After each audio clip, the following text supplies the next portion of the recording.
ওয়ালাইকুম আসসালাম। কিছু বলার ছিল কিন্তু আজান দিয়ে দেওয়ার কারণে আর আমরা সময় লম্বা করছি না। তবে আমরা এটি প্রতিজ্ঞা করতে চাই, বাংলাদেশে নতুন একটি স্বপ্ন নিয়ে নতুন একটি সমাজ বিনির্মাণের জন্য, ন্যায় ইনসাফ ভিত্তিক একটি রাষ্ট্র প্রতিষ্ঠার জন্য আমরা সবাই এক লড়াইয়ে অংশগ্রহণ করেছি।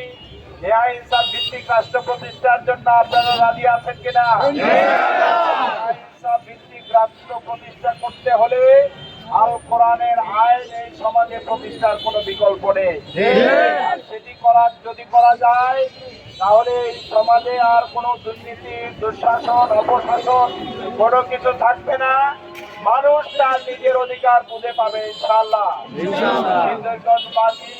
যারা আজকে এখানে অংশগ্রহণ করেছেন, বাংলাদেশ জামাত ইসলামী নারায়ণগঞ্জ মহানগরীর পক্ষ থেকে সবাইকে শুভেচ্ছা জানিয়ে শেষ করছি।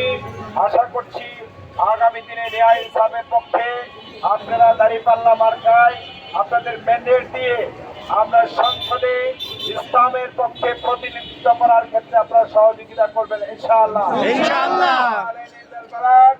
আসসালামু আলাইকুম ওয়া রাহমাতুল্লাহি ওয়া বারাকাতুহু। ওয়ালাইকুম আসসালাম ওয়া রাহমাতুল্লাহি ওয়া বারাকাতুহু।